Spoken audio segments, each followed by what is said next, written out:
October 10th, 1957, 3 in the afternoon. Reactor manager Thomas Toohey peers through a viewing port into the core of Windscale pile number 1. What he sees defies everything he knows about nuclear safety.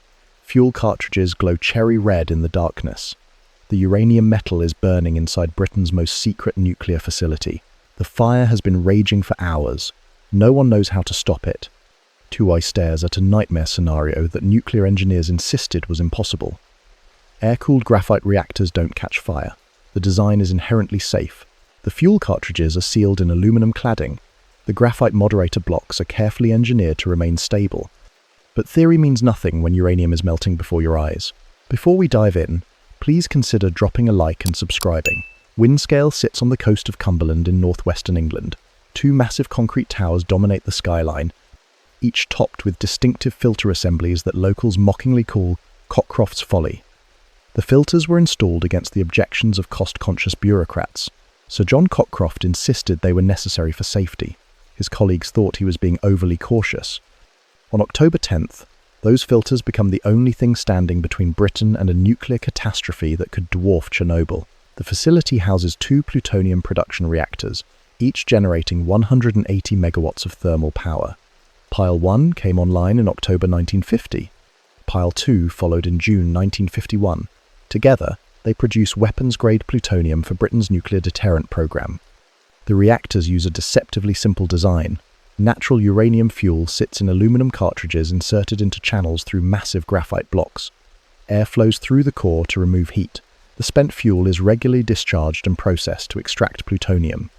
But the simplicity is deceptive. These reactors operate at the bleeding edge of nuclear technology. Every fuel cartridge contains enough uranium to power a small city. Every graphite block stores energy that could level a building. And every day, operators push the systems harder to meet Britain's desperate need for nuclear weapons. The crisis begins 2 days earlier, with a routine procedure called second nuclear heating. Operators deliberately heat the graphite moderator to release energy stored from radiation damage. The process requires precise temperature control. Too little heat, and the stored energy remains trapped. Too much heat, and the graphite begins to burn. On October 8th, operators apply the second nuclear heating too rapidly. The Penny report will later conclude this decision triggers the disaster. But on October 8th, no one realizes the mistake. The procedures appear to work normally. The reactor continues operating without obvious problems. But deep inside the core, temperatures are climbing beyond design limits. October 10th begins like any other day at Windscale. Workers arrive for their shifts. Operators check instrument readings. Everything appears normal until mid-afternoon when radiation alarms begin sounding. Detectors show elevated levels throughout the facility. Something is seriously wrong. Toohey climbs to the reactor's discharge face to investigate. The viewing port reveals the horrifying truth. Fuel cartridges are glowing with their own heat. Some have begun to melt. Others show signs of chemical burning. The reactor core is destroying itself from the inside. The first response makes everything worse. Operators increase the cooling airflow, hoping to reduce temperatures, but the extra air feeds the fire like a giant bellows. Oxygen accelerates the uranium burning. Temperatures climb even higher. Radioactivity levels spike throughout the building. By 4 in the afternoon, significant atmospheric emissions begin pouring from the reactor's chimney. Iodine 131, cesium 137, xenon 133, and dozens of other radioactive isotopes escape into the Cumberland sky. The wind carries contamination northeast across the Lake District and into Scotland. Britain's first nuclear accident has begun, but the government will spend decades pretending it never happened. Workers try desperately to contain the crisis. They reduce the airflow, hoping to starve the fire of oxygen. But the fuel continues burning. They attempt to discharge burning cartridges from the reactor. Some cartridges are too hot to move.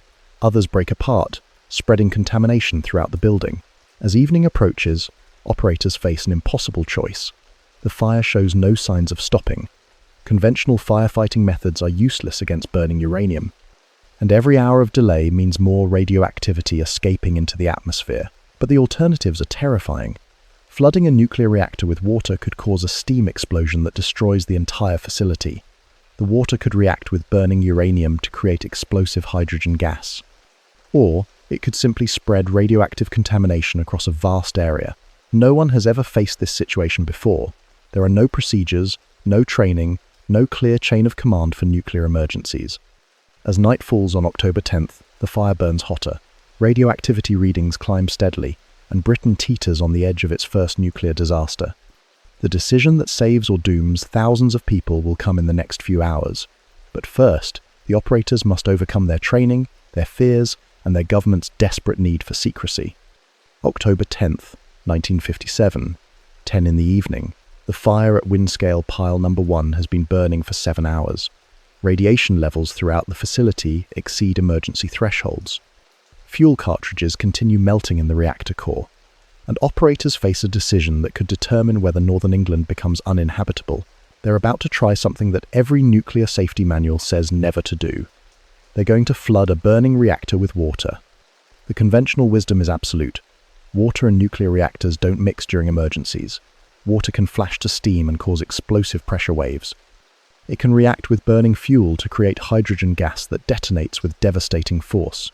It can spread radioactive contamination across vast distances. But conventional wisdom assumes conventional fires. The uranium blaze at Windscale defies every assumption about reactor safety. Carbon dioxide flooding begins at 10:30 in the evening.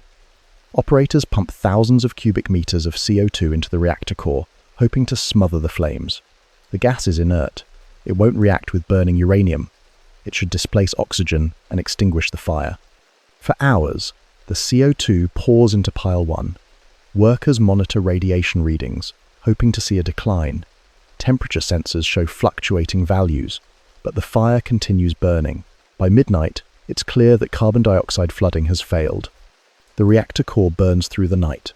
Radioactive emissions continue pouring from the chimney, and with each passing hour, contamination spreads further across the British countryside. Dawn breaks on October 11th with no improvement. If anything, the situation has worsened. More fuel cartridges show signs of burning. Radiation levels remain dangerously high. The carbon dioxide flooding has accomplished nothing except delaying the inevitable decision. At 9 in the morning, plant officials gather for an emergency meeting.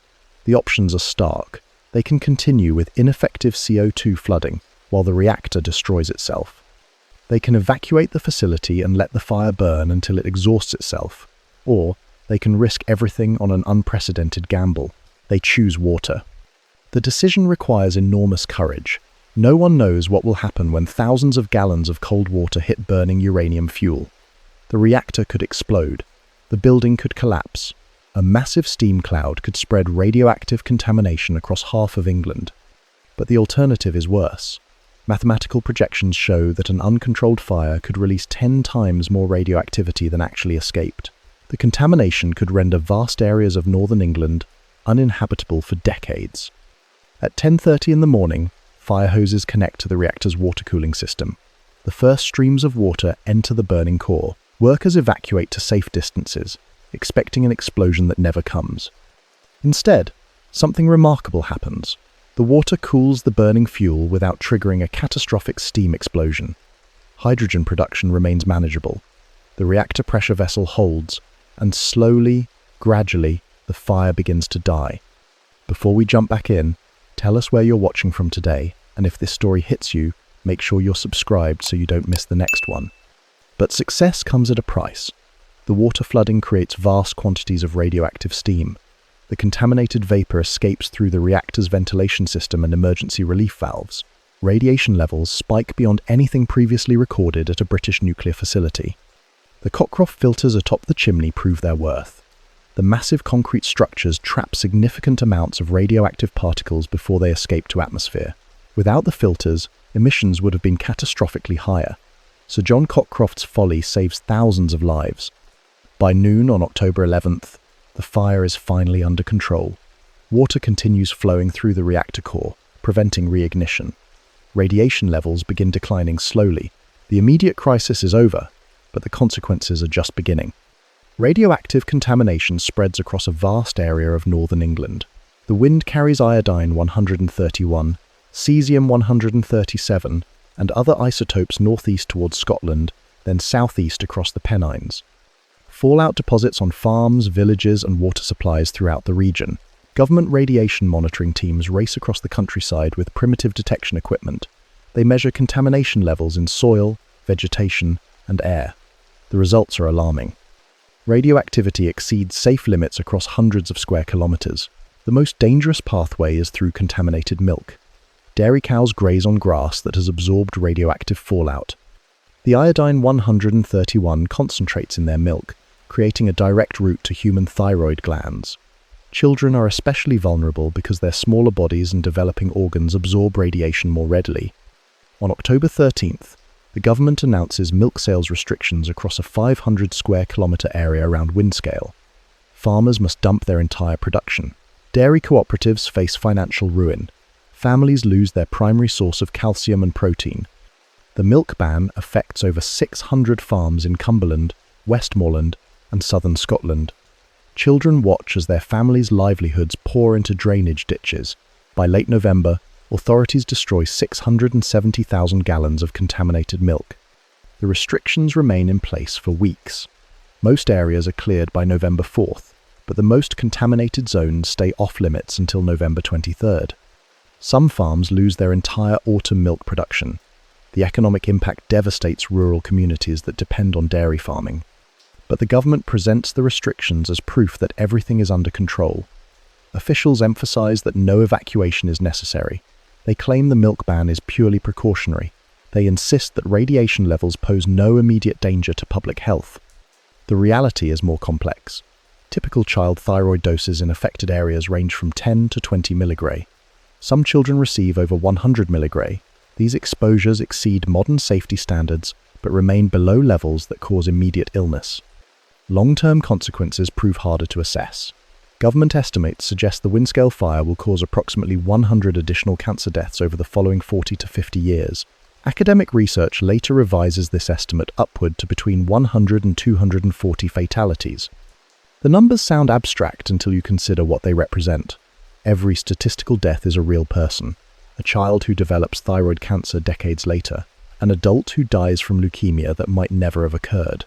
Families destroyed by an accident that the government claims never endangered anyone.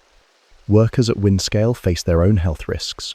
No one dies immediately from radiation exposure, but long-term monitoring reveals elevated cancer rates among plant employees. The men who fought the fire with water hoses receive the highest doses. Some develop radiation-related illnesses years later. The reactor itself becomes a permanent monument to nuclear disaster. Pile 1 is sealed and abandoned immediately after the fire. Pile 2 shuts down shortly afterward. The damaged reactor cores remain entombed within their concrete shells, too radioactive to approach safely. Decommissioning doesn't begin until decades later. The final dismantling of the filter galleries concludes in December 2014. The iconic chimneys that defined Windscale's skyline are methodically torn down section by section. But the most devastating consequence isn't measured in radiation doses or cancer statistics. It's measured in lost trust. The Windscale fire exposes fundamental flaws in nuclear safety culture, government transparency, and emergency response planning. And the British government's response makes everything worse. November 8, 1957. Prime Minister Harold Macmillan's government releases a white paper on the Windscale accident to Parliament. The document is a masterpiece of bureaucratic doublespeak. It acknowledges that an incident occurred. It admits that some radioactive material escaped. It mentions precautionary measures taken to protect public health. What it doesn't mention is that Britain came within hours of a nuclear catastrophe that could have contaminated half the country. The white paper carefully avoids words like fire, meltdown, or disaster. Instead, it describes a release of fission products from a reactor experiencing overheating. The language is deliberately clinical, designed to minimize public alarm and political embarrassment. But behind the sanitized prose lies a deliberate campaign to hide the truth from the British people and their allies. The cover-up begins within hours of the fire. Government ministers and nuclear officials gather in emergency meetings to discuss damage control. Their primary concern isn't public safety or environmental protection. It's preserving Britain's nuclear weapons program and maintaining the special relationship with the United States. Britain's nuclear deterrent depends entirely on American cooperation. The US provides uranium enrichment, weapons design expertise, and strategic planning. Any evidence of British incompetence in nuclear matters could jeopardize this partnership. The Windscale accident threatens to expose Britain as an unreliable nuclear ally. Macmillan's government makes a fateful decision. They will acknowledge the accident but minimize its significance. They will release limited information while withholding the most damaging details. They will present the response as evidence of British competence rather than evidence of systemic failure. The strategy requires suppressing the full Penny report. Sir William Penny's Board of Inquiry completes its investigation on October 26th, just 16 days after the fire.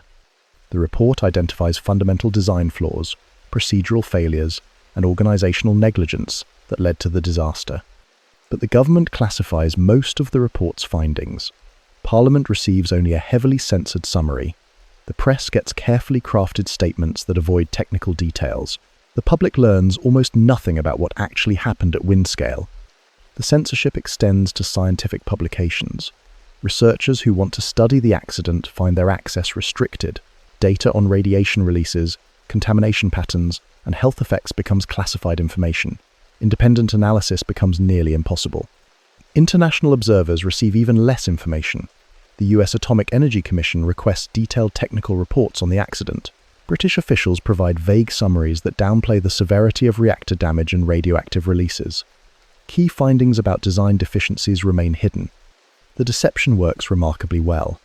British newspapers report the accident as a minor incident that was quickly brought under control. American officials accept British assurances that no fundamental safety problems exist.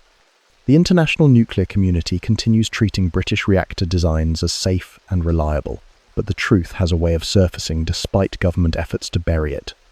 The first cracks in the cover-up appear in the 1960s. Nuclear safety experts begin questioning official accounts of the Windscale accident. Radiation monitoring data suggests that radioactive releases were far higher than initially reported. Health studies hint at elevated cancer rates in affected areas.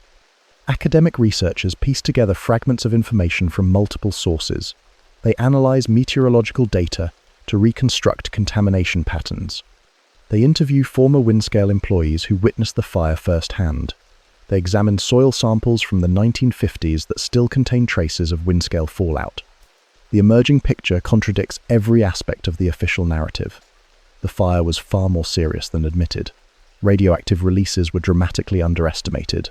The reactor came much closer to a complete meltdown than anyone acknowledged publicly. Most damaging of all, the evidence suggests that government officials knew the truth from the beginning. Internal documents show that ministers and nuclear officials received accurate assessments of the accident's severity. They chose to hide this information from Parliament, the press, and the public. Before we jump back in, tell us where you're watching from today, and if this story hits you, make sure you're subscribed so you don't miss the next one. The full Penny report finally emerges in January 1988. The Public Record Office releases the previously classified document after 30 years of secrecy. The timing isn't coincidental. 1988 marks the height of public concern about nuclear safety following the Chernobyl disaster. The report's findings are devastating. Penny's board concludes that the accident resulted from a combination of circumstances, including design deficiencies, inadequate procedures, and human error. The second nuclear heating was applied too rapidly on October 8th. Warning systems failed to detect dangerous temperature increases. Emergency response procedures proved inadequate for managing a reactor fire. Most critically, the report identifies systemic problems in British nuclear safety culture. Reactor operators lacked clear safety responsibilities. Dose limits for radiation exposure were poorly defined. Emergency planning focused on mechanical failures rather than scenarios like reactor fires. These problems weren't unique to Windscale. Similar reactors operated across Britain with identical design flaws and procedural deficiencies. The accident could have happened anywhere in the British nuclear program. It probably would have happened eventually, even if Windscale had operated perfectly. The revelation triggers a fundamental reassessment of British nuclear history. Historians begin examining other accidents and incidents that were covered up or minimized. Environmental scientists reassess radiation releases from nuclear facilities. Health researchers investigate cancer clusters near nuclear installations. The pattern becomes clear. Windscale wasn't an isolated incident. It was part of a broader culture of secrecy and denial that characterized British nuclear policy from the beginning. Government officials routinely prioritized political considerations over public safety. Military requirements trumped environmental protection. National security justified deception on an unprecedented scale. The cover-up also reveals the international dimensions of nuclear secrecy. Britain wasn't alone in hiding nuclear accidents. The United States, Soviet Union, and other nuclear powers maintained similar policies of denial and deception. The public wasn't trusted with information about the risks they faced from nuclear technology. Windscale becomes a case study in government dishonesty. Political scientists analyze the mechanisms of official secrecy. Journalists investigate other instances of nuclear cover-ups. Civil liberties advocates demand greater transparency in nuclear decision-making. But perhaps the most troubling aspect of the Windscale cover-up is its effectiveness. For 30 years, the British government successfully convinced the public that a minor incident had been competently managed. Media coverage focused on official reassurances rather than independent investigation. Parliamentary oversight proved inadequate to uncover the truth. The deception shaped public attitudes toward nuclear power for generations.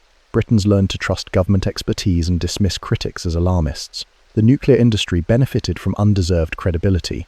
Genuine safety concerns were marginalized as anti-nuclear propaganda. When the truth finally emerged, it came too late to influence the crucial decisions of the 1960s and 70s. Britain had already committed to a massive nuclear power program, based partly on confidence derived from the supposed competence demonstrated at Windscale. The irony is profound. The Windscale fire was actually handled reasonably well under the circumstances. The decision to flood the reactor with water probably prevented a much worse disaster. The contamination was contained to a relatively small area. The health consequences, while significant, were far less severe than they could have been. If the government had told the truth from the beginning, it might have enhanced rather than damaged confidence in nuclear safety. The cover-up created far more problems than the accident itself. But honesty would have required admitting that nuclear technology carried risks that couldn't be eliminated through engineering or regulation. It would have acknowledged that accidents were inevitable in any complex technological system. It would have trusted the public to make informed decisions about acceptable risk. Instead, the government chose deception, and in doing so, it set a precedent that would haunt nuclear policy for decades to come. January 2nd, 1988. The New York Times publishes a bombshell revelation that shatters 3 decades of official British nuclear history. The headline reads, "Britain admits atom plant fire was worse than reported." After 30 years of secrecy, the full truth about Windscale finally emerges from classified government files. The timing isn't accidental. Chernobyl has changed everything. Public faith in nuclear safety lies in ruins. Governments can no longer hide behind claims of impossibility when reactor disasters happen on live television. But the Windscale revelations expose something worse than technical failure. They reveal a systematic pattern of government deception that undermines the very foundation of democratic accountability. The newly released documents show that British officials knew within days that the Windscale fire was far more serious than they admitted publicly. Internal memos describe a major nuclear accident that could have had catastrophic consequences. Scientific assessments warned of radioactive contamination lasting decades. Medical experts predicted hundreds of cancer deaths. None of this information reached Parliament, none reached the press, none reached the British people who lived downwind of the burning reactor. The cover-up extended far beyond the immediate aftermath. For 30 years, government scientists maintained lower estimates of radioactive releases that they knew were false. They suppressed research that revealed higher cancer rates in contaminated areas. They classified health studies that documented radiation effects on children. The deception was institutional, not accidental. Multiple government departments participated in coordinating the cover-up. The Atomic Energy Authority suppressed technical reports. The Ministry of Health minimized medical evidence. The Ministry of Defence prioritized weapons production over public safety. Prime Minister Macmillan personally authorized the censorship. Cabinet minutes show that he viewed full disclosure as a threat to Britain's nuclear weapons program and its alliance with the United States. National security justified any level of public deception. The revelation transforms public understanding of nuclear power. If the government lied about Windscale for 30 years, what other accidents were covered up? What other risks were hidden? What other assurances about nuclear safety were built on deliberate deceptions? Environmental groups seize on the Windscale papers as proof that nuclear authorities cannot be trusted. Anti-nuclear activists cite the cover-up as evidence that democratic oversight of nuclear technology is impossible. Even nuclear industry supporters acknowledge that secrecy has fatally damaged public confidence. The British nuclear programme faces a crisis of legitimacy. Plans for new reactor construction encounter fierce opposition. Existing facilities face unprecedented scrutiny. The government's credibility on nuclear matters collapses completely. But the Windscale legacy extends far beyond nuclear policy. The accident and its cover-up become a template for understanding government secrecy in technological democracies. Political scientists study it as a case of institutional failure. Journalists cite it as evidence of official unaccountability. Civil libertarians invoke it as justification for freedom of information laws. The health consequences continue unfolding decades after the fire. Cancer registries in Cumberland and surrounding areas show elevated rates of thyroid cancer, leukemia, and other radiation-linked diseases. The increases are small but statistically significant. They represent real people whose lives were shortened by an accident their government insisted posed no danger. Children who drank contaminated milk in 1957 developed thyroid cancer in the 1980s and 90s. Some require surgery that leaves them dependent on hormone replacement therapy for life. Others die young from cancers that might never have occurred without Windscale radiation. The government eventually acknowledges responsibility for some radiation-related illnesses. Compensation schemes provide limited financial support for affected families, but no amount of money can restore health destroyed by radioactive contamination. Meanwhile, the Windscale site itself remains a monument to nuclear hubris.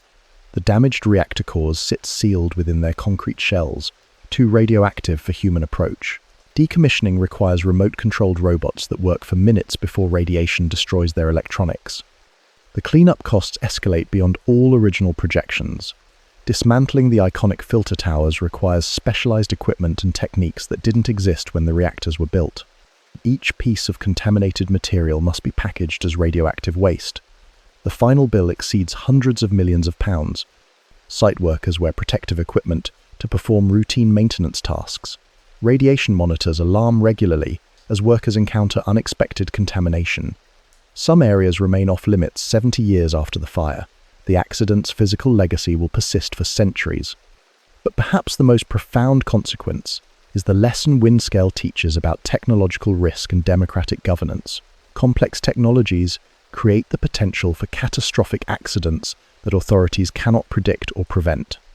When accidents occur, governments face overwhelming pressure to minimize their significance and hide embarrassing details. The Windscale cover-up reveals the fundamental incompatibility between nuclear secrecy and democratic accountability. Nuclear technology requires public trust to maintain social acceptance, but military applications demand secrecy that makes informed public judgment impossible. The contradiction cannot be resolved through better communication or improved transparency. Nuclear authorities face an impossible choice. They can admit that accidents are inevitable and risks cannot be eliminated, which undermines public support for nuclear technology. Or they can maintain that nuclear power is essentially safe while covering up evidence to the contrary, which eventually destroys their credibility when the truth emerges. Windscale demonstrates that governments consistently choose the second option. The short-term benefits of deception seem to outweigh the long-term costs of discovery. By the time cover-ups unravel, the officials responsible have retired or died. Someone else deals with the consequences. The pattern repeats across the nuclear world. Kishtim in the Soviet Union, 3 Mile Island in the United States, Tokaimura in Japan. Each accident triggers official minimization followed by gradual revelation of more serious consequences. Each cover-up damages public trust and makes the next accident harder to manage credibly. Modern nuclear policy still bears the scars of Windscale's legacy. Regulatory agencies struggle to convince skeptical publics that they prioritize safety over industry interests. Environmental groups assume that official risk assessments underestimate real dangers. Citizens demand unprecedented levels of transparency and oversight for nuclear facilities. The regulatory framework created after Windscale reflects hard-learned lessons about institutional failure. The Nuclear Installations Act of 1959 establishes independent oversight and licensing requirements. Later reforms create the Nuclear Installations Inspectorate and eventually the Office for Nuclear Regulation. But institutional reforms cannot solve the fundamental problem of technological complexity combined with political pressure for secrecy. Future accidents will create the same incentives for cover-ups that existed in 1957. Future officials will face the same temptations to prioritize short-term political considerations over long-term credibility. Windscale's most important lesson may be that democratic societies must choose between complex technologies that require secrecy and governance systems based on transparency and accountability. The two cannot coexist indefinitely without corrupting each other. The fire that began on October 10th, 1957, continues burning in different forms today. It burns in the mistrust between citizens and nuclear authorities. It burns in the cynicism about government honesty that extends far beyond energy policy. It burns in the recognition that some technologies may be incompatible with democratic values. What started as a reactor accident became something far more dangerous, a crisis of democratic legitimacy that undermines public faith in technological expertise. The radiation released from Windscale's chimney has long since decayed, but the institutional damage from 30 years of deception may prove impossible to repair. If this story changed how you think about government transparency and technological risk, hit that subscribe button. Help us tell the stories that matter, because the next time authorities insist that everything is under control, we need to remember Windscale. We need to remember that the most dangerous fallout from any disaster isn't radioactive contamination. It's the poison of lies that destroys trust between citizens and those who claim to protect them.